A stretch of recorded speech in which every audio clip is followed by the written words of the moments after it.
Now, this is a very different video today because it's going to be like a one-stop shop in this video. My first JDM car on the channel as well. I went and bought a Subaru Impreza, very rare car indeed. I'm going to tell you how much I paid for it, how much I'm going to have to spend to get it back into like really good condition because it's been sat abandoned in a garage for 8 years, and how much I think it's worth as well. And also, if all goes to plan, you'll be able to win the car for just a couple of quid at the end of this video. So let me rewind you back a couple of months to when I purchased my Subaru Impreza Litchfield 1 of 38 Type 25. Right guys, we've got a slightly different video today because I'm out in the transporter and I have bought a Subaru Impreza, the first JDM car on the channel.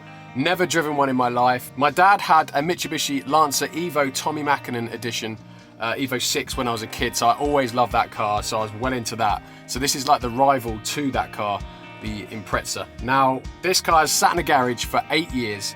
It's from a subscriber. They messaged me in and said, I got this Scooby, sat in the garage for 8 years, don't know what's wrong with it, do you want to buy it?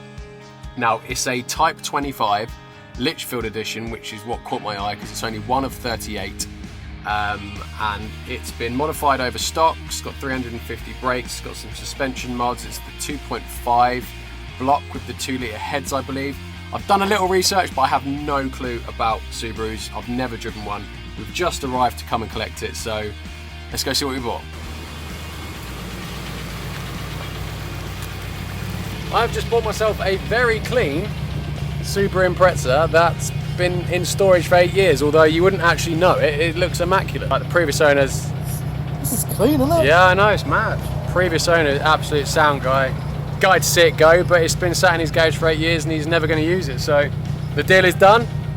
I don't know if that ticking noise is meant to be, doesn't sound great, but I don't know if that's standard or not. I'm not a Subaru tech, I'll be honest, but well, it's mine now, so it's my problem, but let's get it loaded onto the transporter. So yeah, Type 25, I absolutely know nothing about this car whatsoever. All I know is it seems like a pretty good deal. It looks like a pretty good car. The owner was sound, so it made the deal work.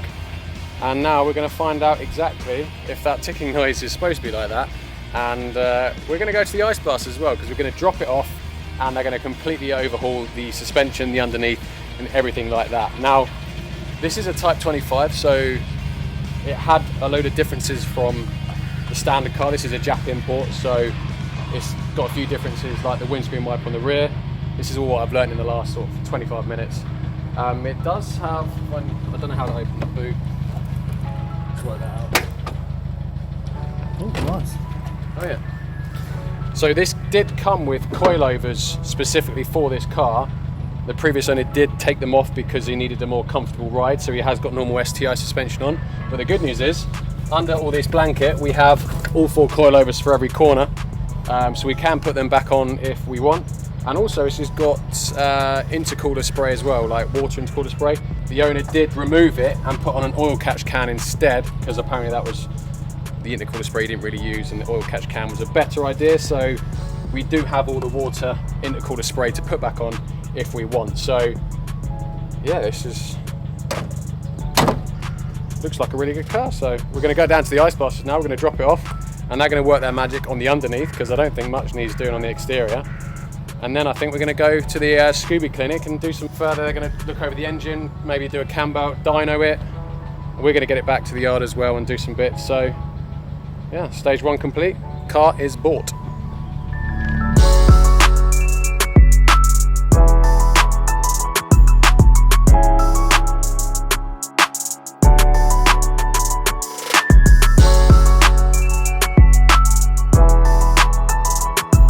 Now the next day, and I've already taken the Impreza off of the truck because we are at the Ice Blasters HQ. And you've just had the flooring ordered, haven't you? So it looks good, doesn't it? I need my workshop to look like this, but we've already got her up on the ramp look, and yeah, we've had a quick look around it, and it's pretty clean, isn't it? It looks really good.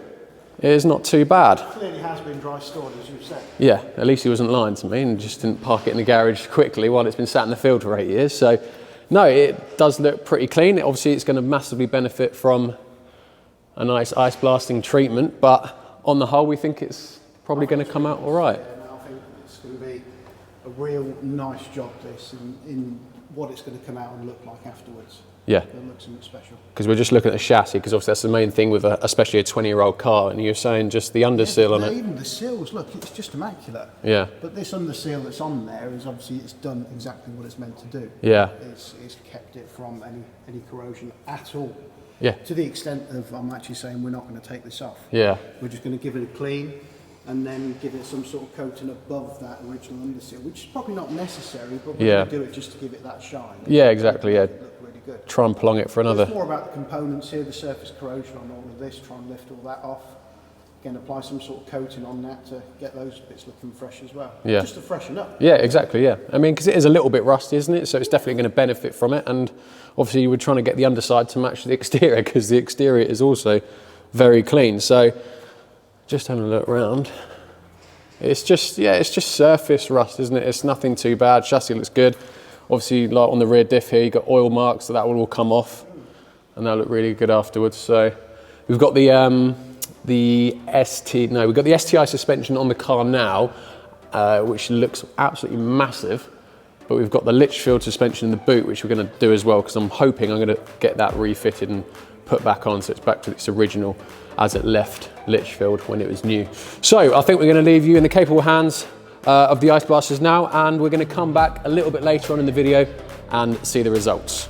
For those of you that are unfamiliar with dry ice cleaning, I'll just explain a little bit about how it works. Now, unlike water, which kind of pushes through dirt onto a surface, dry ice actually lifts the dirt off the surface, and therefore it is non-abrasive. It doesn't use water, it uses dry ice pellets, and therefore it is chemical free and there is no mess left afterwards. So that means you can do it pretty much anywhere. I really recommend the Ice Blasters, guys, so if you do want your car dry iced, then I'll leave the link to them in my description.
And we are back, and we finally have the Subaru back as well. Now, as I said, it's been a few months since I originally picked up this car, and that's because it obviously went off to the Ice Blasters to completely have the underneath and the engine bay restored. And then it went to a Subaru specialist up north, where it sat for quite a while because I ended up doing something I haven't done before on the channel, and I got very carried away and ended up spending a lot of money getting this put back to basically a perfect condition. Anything that was advised, I authorized them to repair. So this should be a very, very good car now.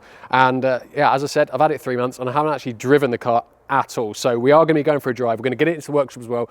I'm going to go over exactly how much I've spent on this and what has been spent as well. Because don't forget, it had been in storage for 8 years. So there was loads of parts that need refreshing, and the fact that it is also a 20-year-old car as well. Now, it is December filming this and the weather's miserable, the car's wet, and there's a little bit of tree on the car, but we will be getting it cleaned up again before the end of this video, and the interior is pretty much very clean, but it is a little bit requiring a hoover. But I'm going to go over a few bits that I hadn't gone over when I first collected the car, and that is like the comprehensive history of the car. I have a massive thick folder full of receipts and everything. I even have the original bill of sale from Litchfield, and I can't believe how expensive this car actually was brand new. It was, so my dad actually had, as I mentioned, a Mitsubishi Evo Lancer in blue with the white wheels. He bought it brand new from Mitsubishi in 2001, and that was £29,000. Now, they're worth I think about 55 roughly now. And this amazingly was 500 quid more expensive than that car. I guess it's because it was a Litchfield Special Edition, which means, I'm not an expert, so I can only tell you what I've kind of researched. So Litchfield imported all the JDM cars to the UK from brand new, and I believe it's because they have a better gearbox, better rear diff, and some other things as well. I believe they all came with a 2-litre engine, but they then swapped it out for a 2.5-litre block, and then had a built, I don't know if it's a built engine, but they reworked all the engine so it had 350 horsepower. So yeah, as I said, I got the original bill of sale. I have even the second bill of sale from Litchfield as well, because this is a 2-owner car, and I've just got loads of invoices. I even got an invoice for another engine rebuild as well.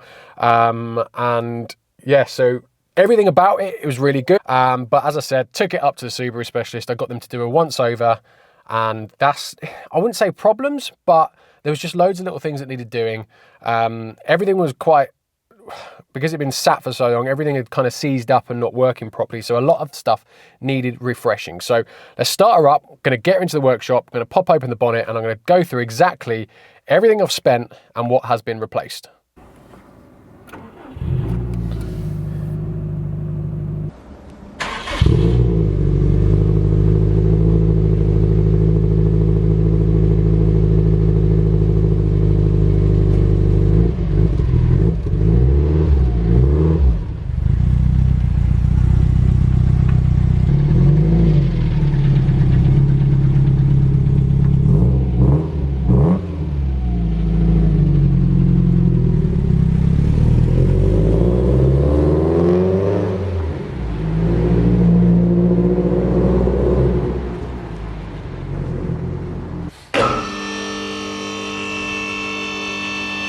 So with the car now up in the air, and I've shone a light so you can see the underside and how clean it looks. Again, massive thanks to the ice blasters, because it just looks so clean under here for a 20-year-old car. There's just no oil marks, nothing at all, minimal amounts of rust, no rust where you want it anyway.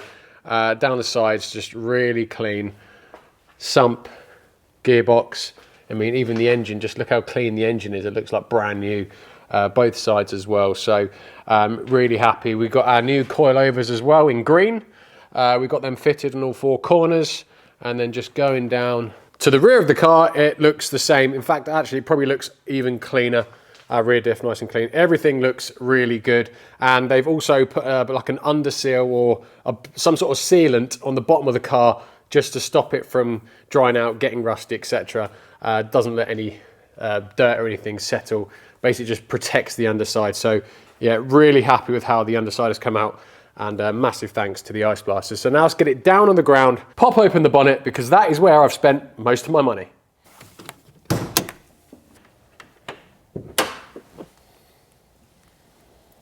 So I originally sent the car to the Subaru specialist for them to have a good look over it, because I don't know anything about JDM cars. Although I can do basic stuff, I don't really know what I'm looking for, common problems or anything like that. So I thought I'll send it down there, I'll get it looked over properly, and we'll go from there. Now it needed 4 new tyres because they were all cracked. So I had 4 new tyres sent up, and they replaced those. And I said, check it over, get it through MOT as well. And that's kind of a good base point for me to get the car back and do anything further that needed doing. But I kind of just, one thing spiraled into another, and it needed little bits, like it needed a new radiator because it was split, and then it needed the suspension sent off to be reconditioned, and then it needed the intercooler spray refitting because it was disconnected. I wanted the cam belt done, I wanted all the belts done, full service, everything like that. So I ended up doing all that, and then it was kind of then one thing after another. I got them to dyno the car because obviously I want to know how much power it has, because it should have 350. I'm going to put the dyno graph up now, and we can see it only had 290 horsepower and about 350 feet of torque, which is about 60 horsepower down. And they just said that's because the turbo was kind of running at a puff top end.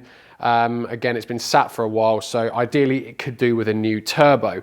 And that's kind of where I morphed into just doing what I wanted to do, to then going the full Monty, because the new turbo is a couple of grand, and then it was injectors as well, spark plugs, and some other bits on top of that. So we ended up having the best turbo fitted, injectors de-restricted, And I'm going to put another dyno graph up now. The engine is all good. We now have just over 400 horsepower, so that's actually 50 more than it originally come with, but that is a 400 safe. So yeah, really happy with how the engine is now performing, but because I've done the turbo, they were like then, oh, the suspension can't be repaired, shall we replace it? And I'm like, well, if I've come this far, I might as well go the whole way. So it then just got to a point where I was like, whatever it needs, do it.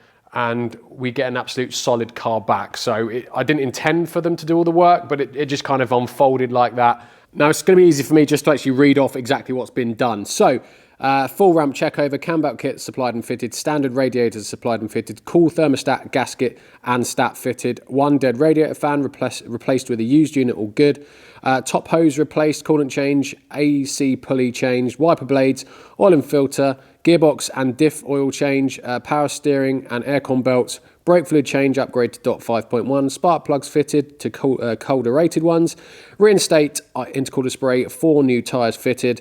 What else have we got? New front brake pads, power run, twin billet scroll turbocharger, turbo gaskets, turbo return pipe, water pipe from header tank to turbo, remap, 3-port EBCS fitted, actually don't know what that is, uprated fuel pump, Walbro 400, and Teen Street Advanced coilover and laser geometry, and clean and fit new injectors too. So there's a hell of a lot that's kind of gone into this to get it to where it is now, but because of how obviously the rare the car is, how old it is, it's obviously worth doing. So on that note, I want you to guess in the comments how much you think that total bill come to, how much you think I paid for the car, and also how much you think it's worth, because the one I'm struggling on is how much I think it's worth, because it's so rare. The only one that I can find that's sold in the last 3 years was 3 years ago, and it sold for £18,500 at auction.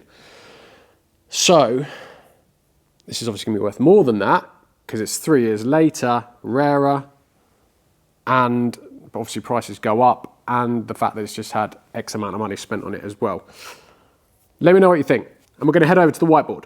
So here are our 3 figures that we need now to work out whether this car's been worth recommissioning, especially to the level I've gone to, or not. Now, it is going to be so subjective on this figure here, because I genuinely don't know what it could be within £10,000, but I can definitely tell you the first 2. Now, I paid for the car £12,000.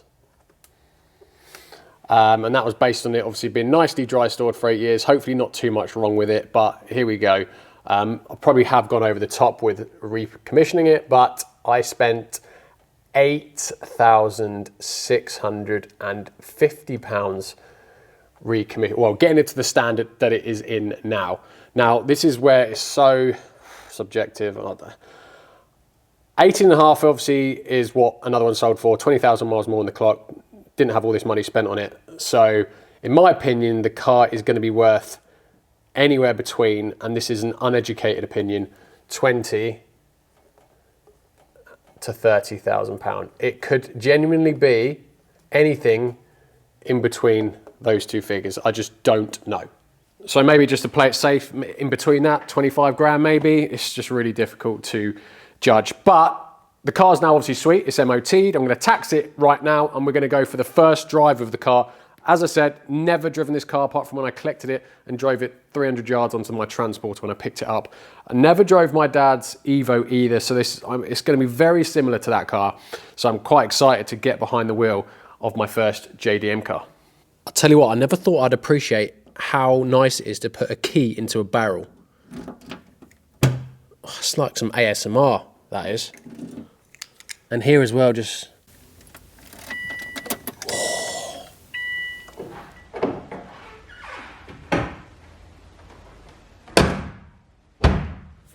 It's freezing cold. The sun is out though, and I've let the car warm up for about 10 minutes. We are a little bit low on fuel, so that is the first thing I'm gonna go do. What's it beeping at me for? Seatbelt. I've just taxed the car, £30 a month. I didn't think that was that bad. Why is it beeping at me? What have we done? Broke it already. What are you beeping at me for? Dunno. Oh! Idiots, because I'm in reverse. Absolutely incredible. Oh! Just that old school noise. You can hear the turbo whistling. Got a massive scoop in my face. I guess this is what it's all about, isn't it? Manual, feels really mechanical. I love mechanical feeling gearboxes. Ooh.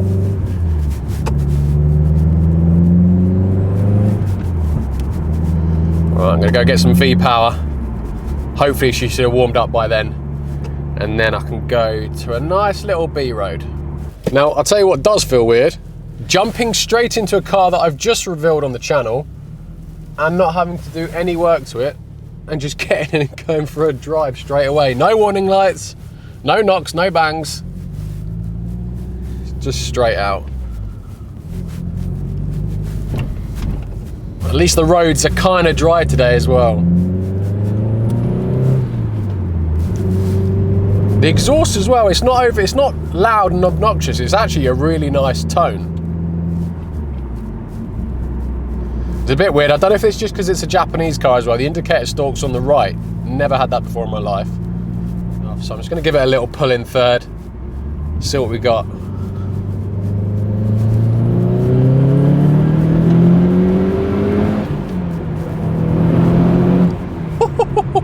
That's lethal. You can hear the induction noise. You can just hear it breathing. That is proper sucking in some air. Revs all the way up to 8,000 RPM as well, according to that, and I think I only pretty much took it as 6. Let's crack open the window a little bit.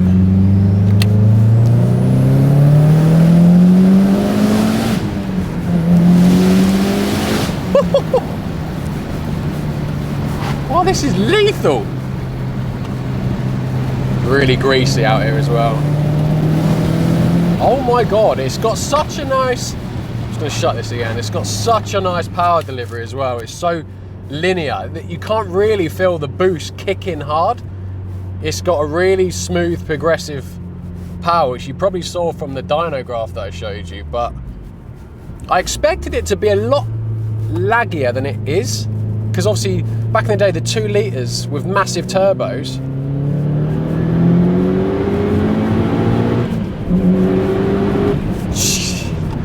they had I remember my dad's Evo is a 2 litre massive turbo. It just had so much turbo lag, just had a massive hole of nothing, and then all of a sudden bang, it just pull your head off. And this doesn't feel like this. I don't know if it's because the 2.5 litre block just gives it more low down torque and can pull it through. I don't really know, but it pulls hard and from low down as well. Although I was just sitting there cruising at 60 on that main road. It's only got 5 gears, not 6, and I was doing like 4,000 RPM at 60, so you don't really want to be going on the motorway with this, if I'm too honest, for too long, if I'm honest. Just spin around here. We can. Someone coming. That's ruined me fun, but it's still stick though.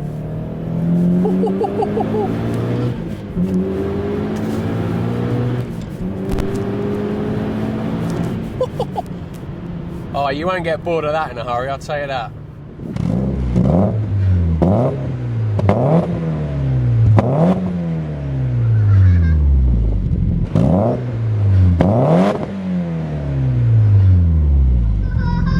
I was gutted just then because that last clip that you didn't see, I did like a launch control out of a junction and my camera just flew off the windscreen, smashed the floor and just completely erased all that footage of a clip of footage, which I was gutted about, but it is what it is. But we are back at the farm and I have just given her a clean, and it's just, I can't believe how good condition this car in. It's got some sort of ceramic coating on as well because it was just beading up. But for 20-year-old car, it is in incredible condition.